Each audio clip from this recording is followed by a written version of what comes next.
देखिए वो जो कम करने का मामला है ना, वो एक अलहदा है, वो आर्गुमेंट्स 3 अलहदा है, वो मैं 1 मिनट में आता हूँ। मसलन आप देखिए हो क्या रहा है, हो ये रहा है कि मसलन फैसलाबाद जो है वो कंट्रीब्यूट कर रहा है, आप समझिए कि 30% सूबे के बजट में। फैसलाबाद के ऊपर खर्च जो है वो 10% हो रहा है। अब इसकी जो क्लासिक मिसाल है ना, वो मैं आपको देता हूँ घोटकी की। घोटकी जो सिंध में है, वो सिंध का गैस का हब है। सो तमाम जो गैस इस वक्त सिंध का जो आ रही है, वो घोटकी उसका मरकज है। अब असूलन तो घोटकी को पैरस होना चाहिए, जितना वहां पे रिसोर्सेज निकल रहे हैं वो। लेकिन हकीकत यह है कि जितना पैसा घोटकी का आ रहा है, वो घोटकी में तो 1 टका नहीं लग रहा।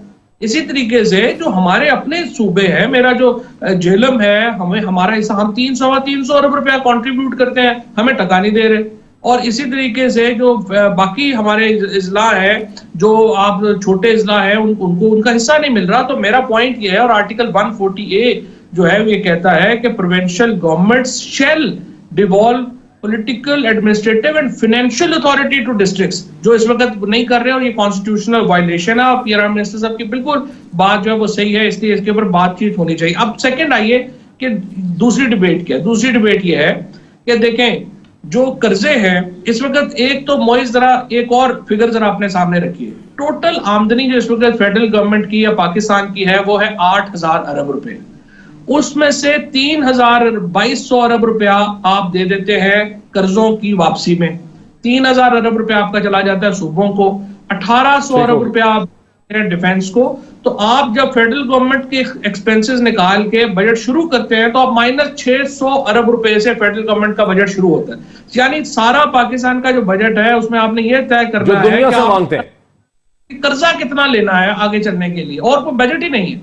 अब यहाँ पे क्या प्रॉब्लम है, आपने बाहर से कर्जा लिया, कर्जा चारों सूबे, मसलन ऑरेंज ट्रेन लाइन के ऊपर जो है आपने कर्जा खर्च किया, लेकिन अब पे सिर्फ जो है वो आप इस्लामाबाद कह रहे हैं कि वो करे। इसलिए जरूरी है कि जो बैरूनी कर्जे हैं उनमें जो प्रोविंसेस हैं वो अपना हिस्सा दें।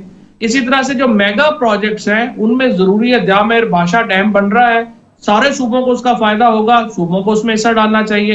And last but not the least, जो डिफेंस है हमारा, वो पूरे पाकिस्तान का डिफेंस है। ये नहीं हो सकता कि सिर्फ मरकज के हम जिम्मे डाल दें और सूबे कहें कि हम उसमें हिस्सा नहीं देंगे। लिहाजा ये जो 3 एरियाज हैं, इसके ऊपर एनएफसी में सूबों को अपना शेयर जो है, हिस्सा बकदर जुस्सा जो है वो डालना चाहिए। ये सिर्फ आर्गुमेंट है एनएफसी।